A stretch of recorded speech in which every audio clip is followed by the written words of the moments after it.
navigating the U.S. market, key legal considerations, and partnering with U.S. law firms for success. Thank you. Good morning, everyone. I know that the second day of the conference is always a little bit of a slow start, so appreciate the hardcore ones being here with me early. And I hope everybody enjoyed their networking dinners last night and you being here early with me today. So yeah, this morning I'm going to talk about navigating, I think it's a theme that has kind of permeated this conference so far, navigating the US market, and in particular, key legal considerations and considerations for partnering with US law firms. It's funny, that you'll see that, oh, they moved it. There was a question mark that you saw on the title behind me before, and it was a typo when I first typed it, but I decided not to correct it because maybe it's a question, and hopefully by the end of my presentation, you'll agree with me that I've answered it. So I'm Marty Gomez. I'm a partner at Goodwin. We are a global law firm with over 2,000 lawyers, with offices in Europe as well as the United States. And we have practice groups that span all of the areas that a MedTech company may need. We do company formation, we do VC financings, M&A transaction, regulatory, IP, kind of soup to nuts representation of MedTech companies. And one of the first strategies I think for working with a US law firm that you should keep in mind is your law firm should really have deep expertise in the industry that you're in.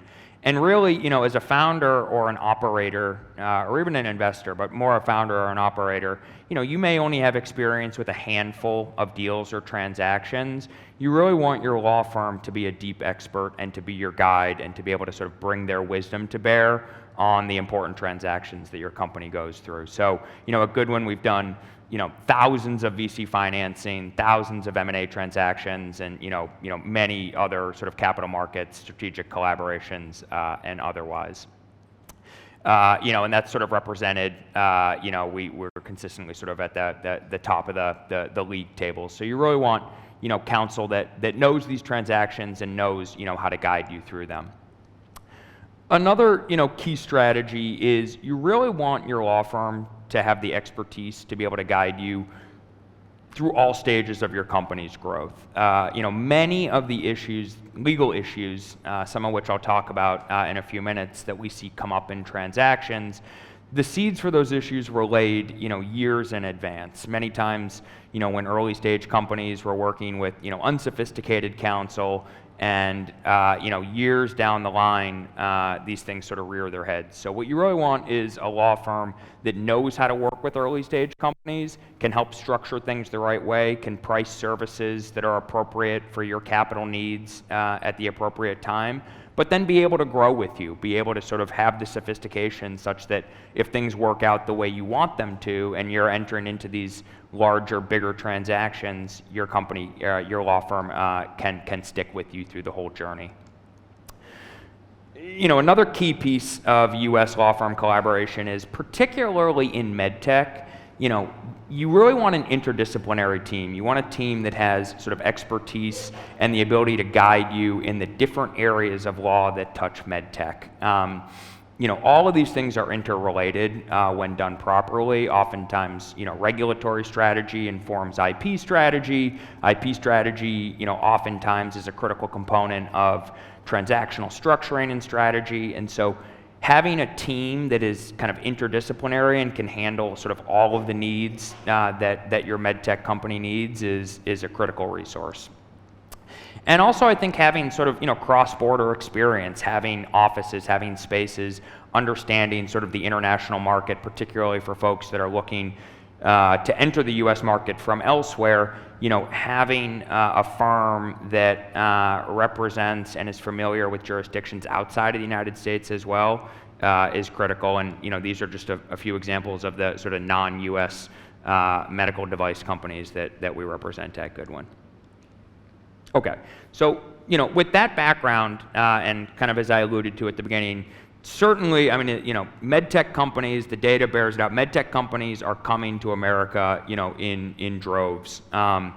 a study done by Boston Consulting Group, whose office is right next to mine in Boston, and UCLA Biodesign a few years ago, found that 89% of medtech companies are now prioritizing the FDA, and there's probably a lot of reasons for that, but certainly one of them is sort of the incorporation, the proliferation of digital technologies into the medical device space, and the perception, if not reality, that FDA has been easier to navigate in that regard than perhaps other regulatory regimes elsewhere in the world.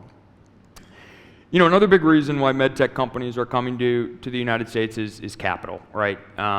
Again, this data is a couple years old at this point, but you can see on sort of the bottom line of this slide here, significantly more dollars are invested from U.S. investors into medtech companies than in Europe, even though sort of the employment base and other sort of market size metrics are roughly similar. The check sizes and the amount of investment in the U.S. is more significant. So, drawing it back to sort of some real sort of legal expertise areas, I'm just going to touch briefly on sort of three areas that you may want to work with a U.S. law firm to help you on. One is corporate, right? So the biggest consideration, not the only, but one of the biggest considerations if you're going to work with a corporate lawyer, you're going to enter the U.S., is are we going to set up a U.S. subsidiary, or are we going to do sort of the so-called U.S. flip? And both of those have legal considerations and tax considerations. So, U.S. subsidiary, generally the simpler of the two, but there's still legal action items that need to be done. You need to get sort of proper governance in place.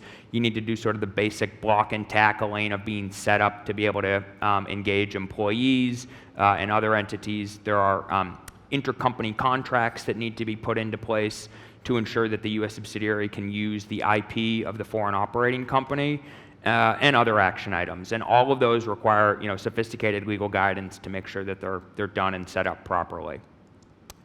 The other way to enter the United States from a corporate perspective is to do the so-called U.S. flip, and that is when you essentially change the ownership structure of your foreign operating company such that now all of the equity holders, all of the owners own the U.S. company.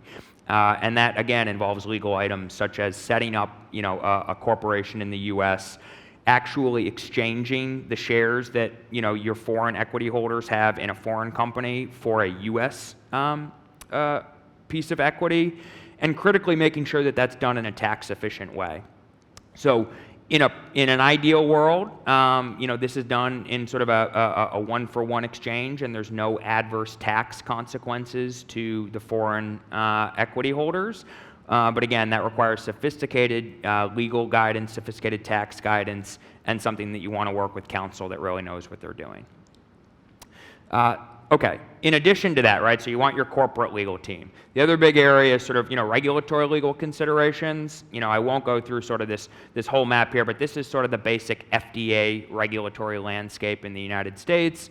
You want a legal partner, you want a law firm that understands sort of this framework, and, together with your regulatory consultants can help you make sure that not only are you sort of navigating this pathway in the most efficient way, but also that your products ultimately comply with the whole list of other regulatory considerations for a medtech product that you may be commercializing in the U.S. And then the last piece, sort of the last legal item that I think I want to talk about this morning that is important to understand if you're entering the U.S. market has to do with your IP assets. So you want to have legal partners that, first of all, not only understand your technology, that's kind of first and foremost and critical, but also understand the laws for IP protection in the U.S. Many times in the most critical transactions for a medtech company, it's the IP that's being assessed by investors, acquirers, or ultimately potentially the public markets.